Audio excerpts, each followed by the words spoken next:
મારા વાલા પ્રિયો, આપણે નવા મહિનાના પહેલા દિવસે પ્રવેશ કરી લીધો છે. આ મહિને પ્રભુએ મારા માટે શું વચન આપ્યું છે તે મને કેવી રીતે દોરી જશે, તમારા હૃદયમાં આવો વિચાર કરતા હશો. તમે આજે પરમેશ્વરના વચનની આતુરતાથી રાહ પણ જોઈ રહ્યા હશો. જ્યારે મેં પ્રભુની હાજરીમાં તમારા માટે પ્રાર્થના કરી, તેમણે એક વચન આપ્યું. તે વચન હું તમને કહીશ અને પ્રાર્થના પણ કરીશ. પ્રકટીકરણ તેના 21મા અધ્યાયનું 5મું વચન. જુઓ, હું બધું નવું બનાવું છું. આમ પ્રભુનું વચન કહે છે. તમારા જીવનમાં કેટલીક વસ્તુઓ તમને અસર કરતી રહે છે. જો આ બદલાય તો સારું રહેશે. તે મને સતત આ રીતે પીડા આપતી રહે છે, દુઃખ આપતી રહે છે. જો પ્રભુ આ પરિવર્તન લાવે તો સારું રહેશે. શું તમે આમ વિચારો છો? પ્રભુ વચન આપે છે કે હું બધું જ વસ્તુ નવું બનાવવાનો છું. આ મહિને તમારા જીવનની અંદર નવી વસ્તુઓ બનવાની છે. કઈ નવી વસ્તુ બનશે? જો આમ પૂછો તો હજકીએલ તેના 36 અધ્યાયમાં પ્રભુ કહે છે, હું તમને નવું હૃદય પણ આપીશ. એટલે તે તમને એક નવું મન આપવાના છે. આમ પ્રભુ કહે છે. બીજું તે કહે છે કે હું તમારી અંદર એક નવો આત્મા પણ મૂકીશ. આમ પ્રભુ કહે છે, આપણું હૃદય તે નવું બનવું જોઈએ. વૃદ્ધ હૃદય કેવું હોય છે શું તમે જાણો છો?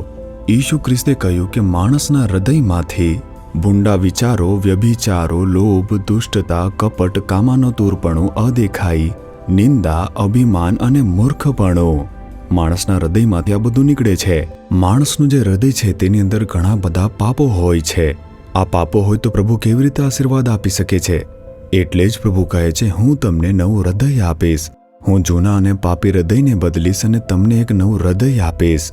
પ્રેમ, ધીરજ, પવિત્રતા, નમ્રતા, દયા, કરુણા અને વિશ્વાસ જેવા સારા ગુણોથી ભરેલું એક હૃદય આપીશ. શું તમને જરૂર નથી? તે માટે માંગો. આજે તમારા હૃદયમાં પરિવર્તન આવશે. પ્રભુ કહે છે કે હું તમારી અંદર એક નવી આત્મા મૂકીશ.